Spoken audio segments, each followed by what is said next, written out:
Wassail, beautiful people.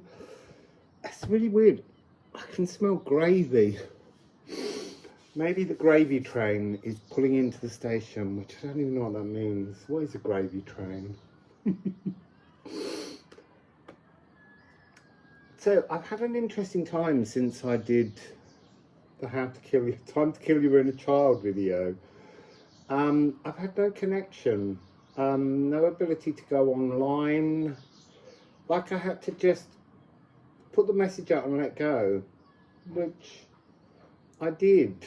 I have managed to tune in and read some of the comments, but there's been nothing. And then every time I've sat down to do a video, music has come on and interfered, because under YouTube rules, we're not allowed to play music. Well, it's not YouTube's rules, it's lawyers for music industry companies.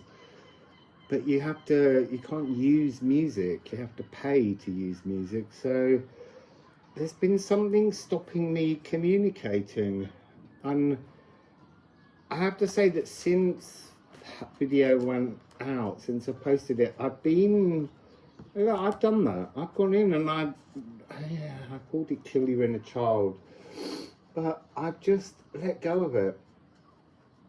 So it's about trust in yourself, trust in your own intentions to action something.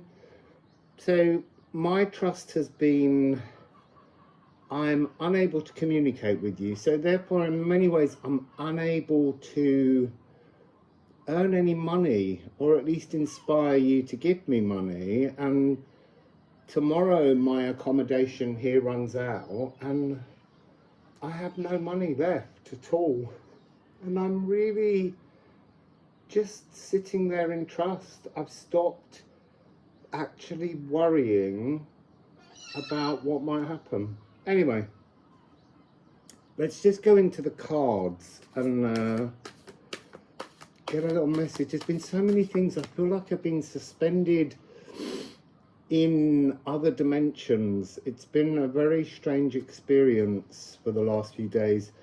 Lots of different energy. Flursa's there again, just flow, reminding us all, not just me. Sometimes we just have to flow. We have to really utterly trust. I mean, you know, ordinarily I would have vast levels of anxiety over having no money whatsoever, and I have to just let go of it. There's always enough. There's always something comes along to get me through, and that bliss at the bottom. So I'm not sure whether I'm going to be able to upload this video. I'm probably going to have to go, ooh, and Liffruma. You see, look, this is the thing. I'm trusting in the energy that I'm being shown in the deck, that everything is okay if you just let go of the fear. What's my fear? Maybe it's destitution. You know, I come from a very poor working class background in which people never have any money, and that feels like an ancestral energy of lack that, you know, at times I do get frustrated that I can't seem to break past it. I think, you know, that I have incredible skills, talents, gifts to offer people, and yet there's a part of me that I absolutely hate putting monetary value on my work, which is why I've never had videos on Vimeo and all of that kind of thing. Everything's free, and if you enjoy it, you make donations, and if you don't make donations, well, that's absolutely fine too. You don't have to. But I'm hungry. So, what's the message? Oh, I see, it's the fungus among us again. This is interesting. Birthright, Nithogir. I was trying to talk to Nithogir all day yesterday because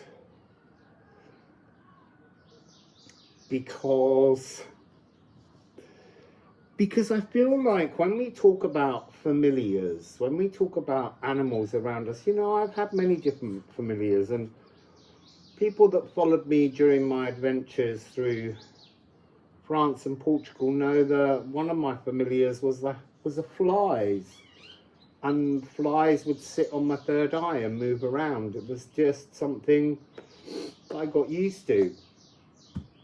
Yesterday, while I was suspended in some other dimensional reality, I was picking up this notion that we all have, what do I want to say? We all have different animal familiars who we don't access until we need them. And the one that was coming through is this Nithogia, Poi Poi, this dragon. We all have a dragon familiar. But it doesn't mean we need it at certain points. I mean, mine's always been there, and I only remembered that because I remembered being 3 or 4 years of age and remembering that just outside the bathroom window that wouldn't close, there was a dragon. I always knew there was a dragon there, and it used to scare me, but it wasn't meaning to. And then there was lots of imagery of, you know, walking your dragon, like it was on a lead, like accepting your dragon, facing your dragon. And this dragon somehow represents, I mean, a kind of aqua regia energy, in that it can corrode and burn away and transform any blockage. And there's almost something in that energy of moving away from the inner child, where the inner child represents a mountain of blockages, traumas on the past. And the dragon is when you accept that you no longer need these wounds, the dragon becomes like your new best friend in some kind of way. It's the energy, the archetype, to fully dissolve and remove that frequency. So here, the gathering birthright of knowing your dragon familiar. And there is something about release the dragon, not release the kraken, but release the dragon. It doesn't need to be leashed up. It needs to almost walk behind you. And I'm not saying that this dragon will walk with you like that forever.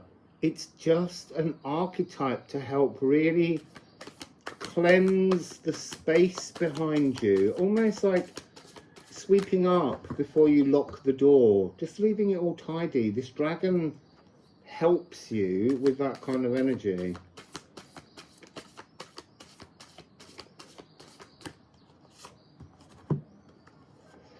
You see, it's giving me now 11:44. But the reason it's given me is this 11. They've been, and there's the other 11, made up of 7/4. So I've been being shown spiritual maths. So in normal numerology, we would say 1111 is an awakening. It's a 1 + 1, so that's 2, and that 2 is a 4. But in spiritual maths, you take all 4 ones, and instead of thinking that you're going to add them up, give them some kind of where you're going to make it equal 4. 4 ones have to equal 1. Sorry, I explained that really weirdly. I am a little bit tired still this morning. It's very early because I'm trying to beat all of the noisemakers. So the 4 ones become 1. So it's about layering alignments together. So 1 + 1 + 1 + 1 equals 1, not 4. So it's about looking at a different kind of numerology or a different kind of alignment of formula. So you're moving them, we're moving them differently. 11:44 is to be gripped by doubt, and it's interesting, but at the same time, it's to be utterly prepared to transform. That's really interesting. Two completely different meanings, but that's this thing of the timelines at the moment. There are two timelines, and you have to choose how you move forwards through them. Do we want to keep being frightened and fearful, or do we want to move into love? So, as a perfect example, I could be frightened and fearful of the complete and utter lack at the moment that the universe has guided me to.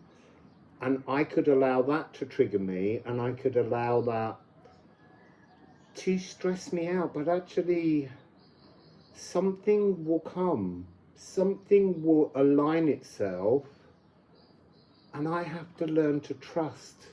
We all have to learn to trust. So let's just have a couple of musical Alchemy of Astrology, and then I'll go.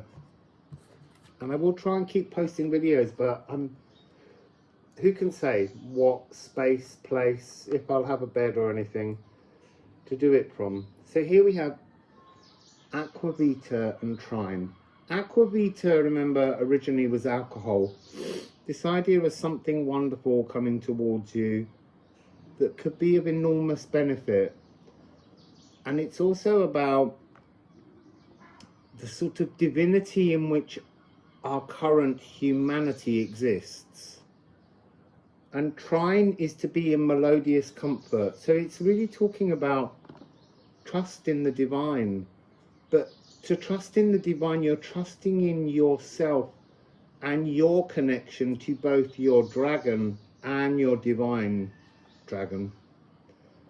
So really just learn to trust.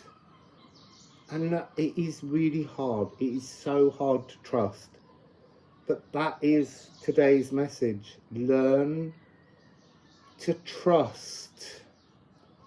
I see, then I wanted to say learn to trust time, and time is the fungus among us. That's this Gaderung energy that's trying to bring us the legacy of our divinity. But there's something here where we get gripped with fear and doubt. Let go of it and move into this energy of waltzing with your dragon. So anyway, that's my little message. Wassail, and much love to you all.